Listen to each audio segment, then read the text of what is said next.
É isso aí, estamos aqui mais uma vez, mais uma semana. Este é o seu Hiperlinkados, o programa de estudos da Bíblia. E eu quero lembrar você que além da nossa fanpage, nós temos o nosso blog, novotempo.com/hiperlinkados. Você entra lá e você tem vários conteúdos especiais, você tem artigos, muita coisa boa lá no nosso blog, não é isso, Diego? Júnior, você falou que esse é um programa de Bíblia. Sim. E nós estamos aqui para conversar aquilo que a gente aprendeu na Palavra de Deus. Sim. E a gente aqui fica conversando, mas o objetivo não é só a gente aqui conversar, mas é conversar com você também que está assistindo o programa. Por isso você pode usar as redes sociais, participando no blog, participando na fanpage, mandando seu comentário, compartilhando para que outros amigos façam parte dessa conversa. Na verdade, esse sofá aqui é como se fosse o sofá da sua casa. A gente está junto para conversar de maneira informal, mas falando de assuntos profundos que estão na Palavra de Deus. Exatamente. Então, se sinta à vontade para perguntar, para interagir, e nós vamos sempre tentar pegar um ângulo aí da Bíblia que dá para aplicar aí no seu dia a dia agora, no que você está vivendo aí.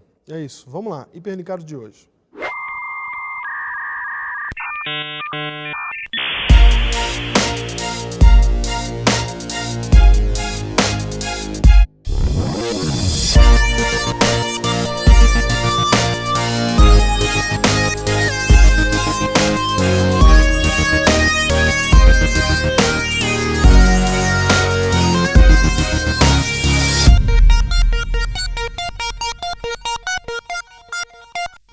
Nós vamos falar hoje de paradoxo. Diego, o que é um paradoxo? Paradoxo é uma ideia que ela, de alguma maneira, conflita em si mesma. Dá um exemplo. Um exemplo, vou contar uma historinha aqui. Conta. De um homem que foi pego por uma tribo de canibais. Certo. E aí esse homem, ele ia ter que morrer, não ia ter jeito. Você vai ter que morrer, Uhum. os índios falaram, você vai ter que morrer. E aí disseram pra ele assim, olha, você vai ter direito a falar uma frase. Se essa frase for verdade, você vai morrer flechado. Se essa frase for mentira, você vai morrer enforcado. Que frase ele falou? Não, porque agora já deu problema aqui, porque a gente quer responder. Então, se ele falar uma frase, qualquer frase que ele disser, ou é verdade, Ou é mentira? ou é mentira. Então, de qualquer jeito, ele morre, certo? Sim. Mas ele fala uma frase para os índios, que o índio olha para ele e fala assim, então tá bom, pode ir embora, você tá livre. Quer dizer que ele conseguiu? Ele conseguiu fazer um jeito de dizer uma frase que ele não foi morto nem flechado, nem enforcado. Que frase ele falou? Que frase ele falou, Diego? É pra eu tentar responder isso aí? É isso? Tá me desafiando? Não, eu vou falar que frase ele falou. Então fala. Ele criou um paradoxo. Ah. Ele misturou a verdade com a mentira numa única frase. Lembrando aqui, se ele falasse uma frase verdadeira, morria flechado. Se falasse uma frase falsa, morria enforcado. Então ele disse, eu vou morrer enforcado. Se o cara quiser enforcar ele, vira verdadeiro e ele tem que morrer flechado. Isso. E aí, se ele morrer flechado, vira falso e ele teria que morrer Enforcado. enforcado. Criou um paradoxo e ele saiu livre. Rapaz, eu gostei, hein? Então, o paradoxo é isso. É uma ideia que se antagoniza de alguma maneira dentro dela mesma. Entendi. Por isso o título do Hiperlinkados hoje é o Paradoxo da Fé. Diego, como que essa ideia, então, que seja... Como que tem paradoxo na fé? Como né? que tem um paradoxo na fé? Como que é uma ideia que se contradiz ela mesma? Como é que funciona isso? Na verdade, a gente vai dar um exemplo aí, agora, de uma ideia que ela parece um paradoxo, ela se torna um paradoxo se você não entender ela com muito carinho. Exatamente. É? Inclusive, aqui agora, a gente vai ajudar muitas pessoas que podem ter algum tipo de interpretação para um dos lados do paradoxo. Sim. Né, tender mais para um lado ou para o outro, e também ajudar algumas pessoas que acham que a Bíblia entra em contradição. Porque um paradoxo, como ele é uma ideia que parece se contradizer, pode ser que alguém ache que a Bíblia está entrando em contradição, porque de um lado disse uma coisa sobre fé, e no outro disse, aparentemente, outra coisa. Como é que a gente resolve isso? Que paradoxo é esse? Então a gente vai colocar aqui em choque Tiago e Paulo. E Paulo. Opa! De um lado, o perseguidor de Jesus, do outro, o irmão de Jesus. Esse Tiago é irmão de Jesus? É o irmão de Jesus. Jesus tinha irmãos? Jesus tinha irmãos. Maria teve mais filhos? Olha, eu não sei exatamente se Maria tinha mais filho que agora, falando assim, eu não lembro. Tiago era filho de Maria? Tiago era filho de José, provavelmente um outro casamento. Não de Maria. Não de Maria. Entendi. Vamos seguir. Romanos capítulo 4. Paulo fala assim, ó. Que pois diremos ter alcançado Abraão, nosso pai, segundo a carne? Perceba que Paulo usa Abraão como exemplo, porque ele vai falar aqui. Porque se Abraão foi justificado por obras, tem de se gloriar, porém não diante de Deus. Pois, que diz a Escritura? Abraão creu em Deus e isso lhe foi imputado para a justiça. Então ele está dizendo que não é por glória das coisas que Abraão fez, mas porque ele creu em Deus. Paulo está defendendo a tese de que Abraão ele é justificado por Deus Certo. De graça. Só porque creu. Só porque creu. E é interessante que fala que a justiça foi imputada. Essa palavra é importante. Foi imputada sobre ele. Quer dizer que ele não tinha justiça nele mesmo, que essa justiça não era dele, ela foi tirada de outro lugar e colocada nele, imputada em Abraão. Exatamente. Então, foi imputada não por nada do que ele fez. Isso. É isso que Paulo está defendendo. Nem por nada do que ele é. Olha só, ainda no verso 9, diz assim, ó, vem, pois, essa bem-aventurança, sabe, essa boa notícia para Abraão, exclusivamente sobre os circuncisos ou também sobre os incircuncisos? Visto que dizemos, a fé foi imputada a Abraão por justiça, como, pois, lhe foi atribuída? Estando ele já circuncidado ou ainda incircunciso? Não no regime da circuncisão, e sim quando incircunciso. Esse negócio de circunciso, o que quer dizer isso aí? O judeu, ele, para ser judeu, ele tinha que ser circuncidado. Circuncidar é um rito. É um rito, definia quem era judeu. Judeu. Não é? Qual era a importância de ser judeu? Como assim? Circuncidado. Não, era tudo. Você só era declarado judeu se você fosse circuncidado. Sim, mas qual que é a vantagem de ser declarado judeu nessa época? Salvação.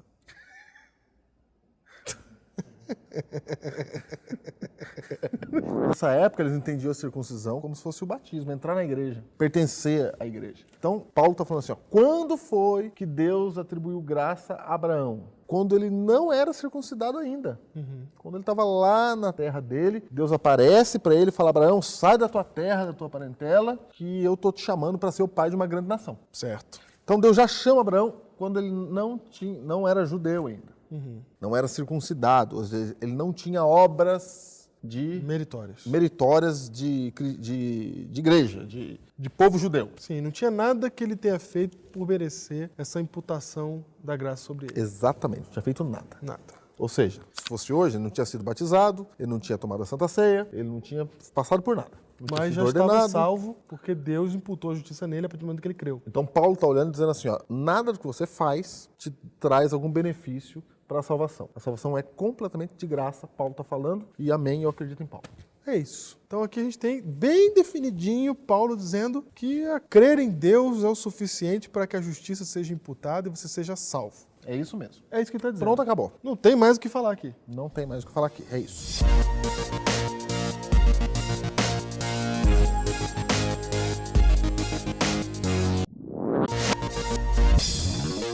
O problema é que tem Tiago capítulo 2. Vamos para lá? Vamos lá em Tiago. O irmão de Jesus, Tiago capítulo 2, no versículo 14 e em diante, você vai encontrar um texto que parece contrariar esse que a gente acabou de ler. Vamos criar aqui um paradoxo. Exatamente. Porque os dois tinham fé no mesmo Deus, os dois eram parte da mesma igreja e o mais interessante, Júnior, eles conviveram. Conviveram. Então, se Paulo, por acaso, dissesse algo que Tiago não concordasse, Tiago com certeza iria falar isso claramente. Sim. Inclusive, Tiago e os outros discípulos disseram coisas que Paulo não concordou. E ele falou isso bem claramente. Bem claro. Então, eles eram contemporâneos. E nesse aspecto da fé, não há em momento algum qualquer tipo de animosidade ou de discussão sobre esse tema. Mas você vai ver que vai parecer que um está falando diferente do outro. Vamos ver isso no capítulo 2, versículo 14. Meus irmãos, qual é o proveito se alguém disser que tem fé, mas não tiver obras? Pode acaso semelhante fé salvá-lo? Opa! Tiago colocando obras num contexto de salvação. Exatamente. E Paulo falando, não tem obra. E agora? Eu tenho certeza que tem gente que tem algum preconceito com a igreja adventista que agora pode estar achando que a gente vai pender para um lado, hein? Tá achando. Tá achando, mas vem com a gente que estuda Vamos a lá. Bíblia com a gente. Verso 15. Se um irmão ou uma irmã estiverem carecidos de roupa e necessitados do alimento cotidiano, e qualquer dentre vós lhe disser, vá em paz, aquecei-vos e fartai-vos, sem contudo lhe dar o necessário para o corpo, qual é o proveito disso? Em outras palavras, ele está falando assim, o que adianta falar, né? Crê em Jesus. A pessoa está com dificuldade, está cheio de problema ali. Aí você fala assim, puxa vida, vai em paz, viu? Vou orar por você. Melhora aí, se sente bem, arruma comida, coma, se farte. Isso resolve o problema da pessoa? Não resolve. Eu tô falando, Não a resolve. fé, que é fé só de crer, só de falar, serve para quê? Continuando lendo. Assim também a fé, se não tiver obras por si só, está morta. Opa, tem que ter obra. Se não tiver obra por si só, está morta. Morta. Mas alguém dirá, tu tens fé e eu tenho obras. Mostra-me essa tua fé sem as obras, e eu com as obras te mostrarei a minha fé. Parece que ele está falando com Paulo, né? Parece. A sensação que dá é que um está Falando com o falando outro. com o outro. Crês tu que Deus é um só? Fazes bem. Até os demônios creem e tremem. Ó, ele falou assim, você crê? Que bom. Crê aí. Você crê. Tá resolvido. Eu creio em Jesus, está resolvido. Fala, então, o diabo também crê. Então o diabo vai estar no céu também. É. Se crer te leva pro céu, o diabo vai estar no céu. Também leva para o céu.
Ô, Júnior, interessante aqui que os demônios tanto creem que tremem. E aqui o tremem é um efeito dessa crença. Sim. Né? É um efeito prático no corpo. Não é só que eles creem em Deus. Eles têm medo de Deus. Ele sabe, ele entende o que está acontecendo. Mexe com as vísceras deles. Sim. Então, crença em si está aparecendo um negócio que não resolve o problema. E Paulo parece que diz que se cresce, Já resolvia. já resolvia. Verso 20. Queres, pois, ficar certo, ó homem insensato, de que a fé sem as obras é inoperante? Puxa vida, hein? Ele chama de homem insensato. A fé sem as obras é inoperante. Não foi por obras que Abraão... Para. Já?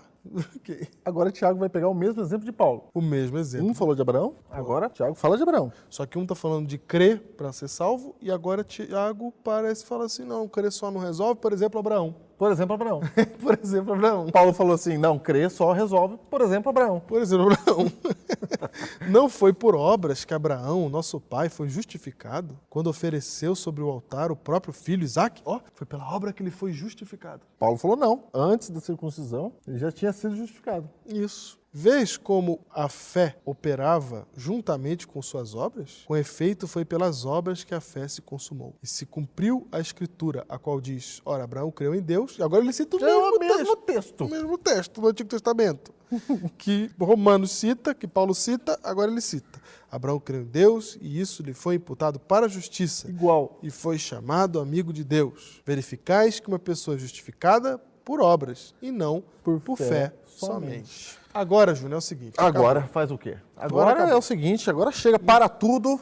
A gente queria chegar até aqui para acabar com esse negócio de Bíblia. Isso. Não é? É. Chega. Acabou. Eles não se entendem mesmo, nem eles. Isso, tá claro. Vamos embora para casa todo mundo. Boa noite. É isso. Deus que nos defenda. Vamos lá. E agora? Vamos entender isso aqui. Tem como entender isso aqui? É um paradoxo, né? É um choque. É um choque. Aí a gente chama de paradoxo para poder dar um nome ao programa e tal, mas aqui parece realmente uma contradição. Sim. Não é? E Estão muita gente discutindo os dois, né? vai querer usar isso Discutindo. para dizer, ó, eles não estão concordando claramente aqui. Se você faz uma leitura rápida, como a que a gente fez aqui agora, é exatamente essa sensação que dá. Então eu quero falar algumas coisas. Primeiro, a gente não tem a pretensão de resolver tudo isso, porque isso vem de séculos. Martinho Lutero, por causa dessa confusão aqui, chamou a epístola de Tiago aqui de epístola de palha. Ele falou, isso aqui não devia estar na Bíblia. Porque Martinho Lutero concordava, aprendeu sobre o Evangelho em Paulo. E aí, quando ele entendeu finalmente o Evangelho de Cristo, vem Tiago e parece que dá uma bagunçada. Então ele fala, rejeita Tiago. Não, esquece Tiago. Isso. Então, o Martinho Lutero falou, não quero saber de Tiago. Então, a gente não tem a pretensão de pegar séculos de discussão teológica sobre esse assunto e resolver aqui em meia hora. Segundo, eu quero chamar a tua atenção porque você pode perceber no mundo religioso que a gente pode cometer o equívoco de um grupo pegar Paulo Isso, e o outro grupo pegar Tiago. exatamente. Então, aí a gente tem um equívoco. Um grupo fala assim, não, a salvação é pela fé e pronto, se agarra no texto de Paulo. Eu posso deixar bem certo aqui que o grupo que se agarra a um lado, seja qual for o lado, é um grupo que está fazendo uma interpretação desequilibrada E o do outro Evangelho. grupo, outro grupo fala, não, tem que guardar isso, tem que fazer mais isso. Não, fé somente não basta. Isso. Então você tem isso, você vai ter grupo, você já deve ter conversado com pessoas aí, religiosas, que defendem, e e de igrejas diferentes, vocês conhecem aí, e esses grupos ficam se agarrando a textos para o seu lado. Diego, isso acontece quando a gente começa a estudar a Bíblia para basear a minha própria ideia. Isso. Eu chego na Bíblia já com a minha ideia preconcebida e eu quero que a Bíblia prove a ideia que eu tenho. Isso é bem comum de acontecer. Isso. Eu tenho uma ideia, eu procuro textos que vão do lado da minha ideia. Aí eu escolho um dos dois e fico lá. Tá vendo esse texto? Aí pronto, divide, uma igreja de um jeito, outra igreja de outro, e assim caminha o cristianismo, e a gente vai se desentendendo, e o povo vai olhando e falando assim, não dá para ficar com esse povo. Isso. Então a gente tem que evitar esse risco. Como é que evita esse risco? Olhando e tentando entender o que os dois estão falando. Porque estudar a Bíblia, ler a Bíblia e entender a Bíblia é você fazer interpretação de texto. Muitas vezes. Muitas vezes. A gente aprende lá na escola. Quando você está estudando português lá, você tem que interpretar texto. Só para deixar uma coisa bem clara aqui, que depois a gente vai explicar com mais detalhes, etc., em algum outro programa, mas o texto da Bíblia não se interpreta pelo que você entende dele, mas pelo que o autor queria dizer quando escreveu. Isso é um princípio fundamental de interpretação de texto. Exato. Você precisa saber o que o autor tinha na cabeça dele na época que ele escreveu. Qual era a intenção do autor, não a sua de interpretar o texto, a do autor. Exatamente, porque senão cada um faz a igreja, cada um entende o que bem entender. Exato. Então a gente tem que pensar o que Paulo estava pensando, o que Tiago estava pensando. A gente tem que saber quem falou, quem é ele. Às vezes a gente julga o livro pela capa. Quando você lê um livro, você tem que saber quem é o autor. Quando você assiste um filme, você tem que saber quem é o diretor, para entender o filme. Não é o que o diretor pensa, qual é, que é o histórico dele, como é que ele funciona. Aí vai ficar bem mais fácil você entender o que está acontecendo lá no filme, por exemplo. Então, a Bíblia é a mesma coisa. A gente tem que saber aqui o que os autores... Livro é assim. Qualquer livro é assim. E a Bíblia também. Também. Então, como é que a gente resolve isso aqui? Os dois pegaram o mesmo exemplo, citaram o mesmo texto, Isso. para defender ideias diferentes. Aparentemente. Porque será, a primeira coisa que tem que se perguntar é, será que eles estão discordando? Será que um está dizendo uma coisa e outro está dizendo outra? Ou talvez um esteja vendo a cena por um lado e o outro vendo por outro lado? Olha só o que você falou, não é? Pode ser que eles tenham visões diferentes, estão olhando para públicos diferentes, não é? Exatamente. Muito cuidado, porque às vezes você discutiu com alguém sobre esse assunto, sobre qualquer outro assunto da Bíblia, e você passa a ler a Bíblia por causa das discussões que você já teve na vida, entendeu? Certo. Por exemplo, você criou seu filho ensinando ele de um jeito aí, só que aí vem uma outra ideia. Aí como você, a vida inteira ensinando seu filho, você tem que morrer com essa ideia agora. A gente não volta atrás, sabe? A gente fica ali o tempo todo amarrado naquela mesma ideia ali. E esse é um perigo. Então você está dizendo que eles estão olhando por ângulos diferentes, é isso aí. Numa fila para uma consulta médica, entra um paciente na primeira sala e outro paciente na segunda sala. Ao chegar o médico, ele faz o atendimento do primeiro paciente. Ele olha para ele e fala, rapaz, você precisa fazer exercício físico. Você precisa se mexer, fazer alguma coisa para você melhorar. O médico sai da primeira sala, vai para a segunda sala e atende o seu segundo paciente. Depois de conversar com ele, descobrir o que ele tem, dá o diagnóstico. Rapaz, você precisa sossegar. Não faça exercício físico. Não fica se mexendo. Quem sabe, os outros pacientes, ao observarem essa cena de fora, podem pensar, peraí, esse médico está se contradizendo. Como ele pode pedir uma coisa para um paciente totalmente diferente do que do outro paciente? É que eles não sabem que o primeiro paciente, que foi pedido para ele se exercitar, estava obeso. Já o segundo precisava sossegar, ele estava com a perna quebrada. É a mesma coisa que acontece nos escritos de Paulo e de Tiago. Paulo estava escrevendo para um público que acreditava que precisava fazer alguma coisa para ser salvo, para alcançar o favor de Deus. Tiago não. Tiago estava escrevendo para um público que acreditava que depois de aceitar o favor de Deus, a salvação, não precisava fazer mais nada. Entenda, públicos diferentes, contextos diferentes. Então, Júnior, eles estão falando de perspectivas diferentes. Para públicos diferentes, posso até dizer isso? Pode também. Não, pode não. É isso. Tiago está falando para os judeus da dispersão e Paulo está falando para os romanos que não se converteram ainda. Convertidos, exatamente. Não é povo religioso. Então, Paulo está olhando para um povo, falando com um pessoal que tem que receber uma mensagem. Tiago está falando com outro pessoal que tem que receber outra mensagem. E isso combina muito bem, porque Paulo, quando ele cita Abraão, ele pega o início da vida de Abraão. E isso, a conversão. A conversão de Abraão, quando ele ainda não era circuncidado. Isso. Quando ele estava lá na terra de Ur. Exatamente. Dos caldeus lá ainda. Exato. Não é? A entrada na fé de Abraão. E Tiago, pode ver aí, é a diferença aí que a gente tem. Exato. Ele, apesar de usar o mesmo texto, ele pega o final da vida de Abraão, quando Abraão está indo oferecer o filho como sacrifício. Exato. Então, conversão de Abraão, vida cristã de Abraão. Paulo está dizendo assim, para você ser salvo e ser aceito por Cristo e ser perdoado, basta crer em Deus. Sim. Aí Tiago fala assim, mas uma vez que você tenha crido em Deus, e agora você é parte da fé, agora que você crê, por isso que ele compara com os demônios, que os demônios também creem. Entendi. Agora que você crê, não adianta só crer. Uma vez que você creu, agora a sua fé tem que ser operante. As pessoas têm que ver o que está acontecendo com você. Porque se for uma fé inoperante, o que essa fé vai gerar? É igual a do demônio. Como nós vimos no episódio anterior, a fé é algo concreto. Ela tem muito mais a ver com o relacionamento com Deus, o conhecimento que nós temos dele, do que simplesmente um sentimento. Fé é conhecimento de Deus. E por conhecer a Deus, conhecer o seu caráter de amor, é que essa fé produz em mim uma atuação de amor. E é justamente isso que Paulo vai falar em Gálatas, capítulo 5, verso 6. Porque em Cristo Jesus, nem a circuncisão, nem a incircuncisão tem valor algum, mas a fé que atua pelo amor. Esse texto é crucial para entendermos a harmonia que existe entre o que Paulo diz e o que Tiago diz. Quando Paulo teve que lidar com o abuso da sua doutrina da justificação pela fé, ele diz que não é simplesmente adicionando obras que nós vamos conseguir o favor de Deus. O problema com os Gálatas é que eles estavam voltando a praticar algumas obras como se elas fossem essenciais para a salvação. E diante disso, Paulo vai argumentar que não é adicionando obras, como por exemplo a circuncisão, que eles iriam receber o favor de Deus. Ok, mas se não é pelas obras que eles iriam receber o favor de Deus, seria através do que então? E ele vai dizer, pela fé que atua através do amor.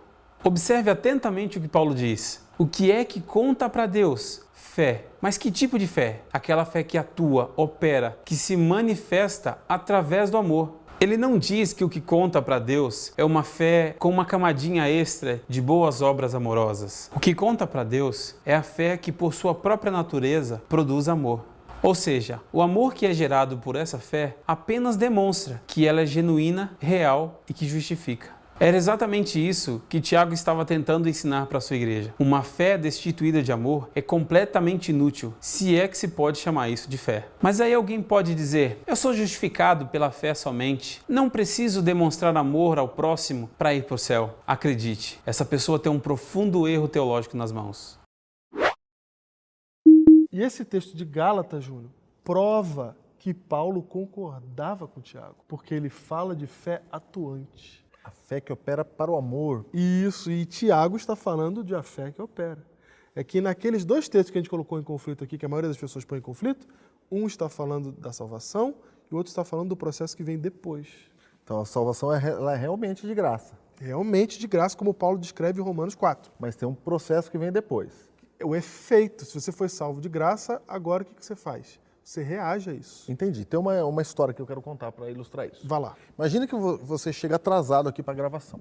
Certo. Você chegou atrasado para o nosso programa, você chegou Por que atrasado. que eu vou chegar atrasado? Eu vou colocar você Tá bom. chegando atrasado. Tá bom. Porque eu estou contando a história, Tá e na bom. minha história você chega atrasado. Tá certo. E pronto, acabou. Eu vou aceitar. Então você chegou atrasado. Você chegou atrasado e nosso produtor Isaac, muito acertadamente, vai perguntar para você, por que você se atrasou, Diego? E você vai falar assim, rapaz, você não sabe o que aconteceu, cara. Eu tava vindo pra cá, cara, puxa vida, aí furou o pneu do meu carro. Furou o pneu do meu carro, aí eu parei o carro no acostamento e fui trocar. Na hora que eu tava trocando o pneu do carro, uma porca, ela caiu da minha mão e rolou e foi pro meio da pista. E na hora que eu tive que pegar lá o parafuso, a porca, na hora que eu fui pegar, um caminhão me atropelou. Certo. O caminhão me atropelou, rapaz. O caminhão jamanta. Jamanta. Tremendo. Passou por cima de mim. Eu quiquei debaixo das rodas ali, etc. Você vê que eu tô até meio sujo aqui. Por isso que eu me atrasei. Se você contar uma história dessa, eu tenho duas coisas para pensar de você. Você é louco. Ok. Certo? Certo. Ou dois, você está mentindo. Por quê? Por quê? Porque não é possível você ter um encontro com um caminhão e isso só causar um atraso para você chegar aqui para gravar. Não é possível. A história não combina. Não é possível eu ser atropelado por um caminhão e continuar sendo o mesmo. Não, você não continua mesmo. Deve ser sendo atropelado do caminhão. Entendi o que você quer falar. Da mesma forma, não é possível uma pessoa chegar e dizer assim, ó, eu tive um encontro com Cristo e eu sou a mesma pessoa. Exato, entendi. Ou ela é maluca, Ou ela é mentirosa. ou ela está mentindo. Ela não teve um encontro com Cristo. Que é exatamente o que Tiago está falando. Porque quando você tem um encontro com Cristo, você se torna uma nova pessoa, uma nova criatura. Se você não se tornou uma nova criatura ainda, você pode ter entrado para uma igreja, se tornou religioso, Crê em Deus. entendeu que a ética religiosa é melhor, gostou do paradigma da Bíblia, mas você ainda não teve encontro com Cristo. Exatamente. Encontro com Cristo muda você. Muda o jeito de viver, muda o jeito que a gente vai praticar a fé que a gente tem. Exatamente. Paulo está dizendo, do jeito que você está, Cristo vai e ele vai ao seu encontro. Depois que você encontrar com Cristo, Tiago está dizendo, você provavelmente, muito acertado, certamente, Não será será uma nova pessoa. É isso aí. Que Deus nos abençoe. Paulo diz que somos salvos pela fé somente, sem as obras. Tiago diz que uma fé sem obras é morta e não pode salvar. Os autores parecem estar em contradição, mas isso só ocorre porque eles estão falando para públicos diferentes. Paulo fala aos que tentam merecer a salvação pelas obras, e Tiago aos que dizem crer em Deus, mas não amam o próximo. A fé genuína, que nos justifica perante Deus, é aquela que opera através do amor, pois é impossível termos o encontro com Ele e permanecermos a mesma pessoa.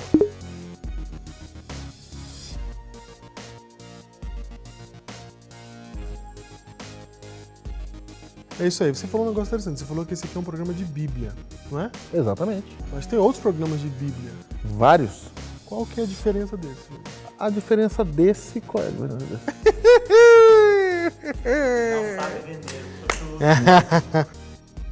Vamos lá. Que bom que você está aqui. Bíblia na mão. Vamos lá. Jesus no coração. Jesus no coração. Nossa, cara, você foi Luiz Gonçalves.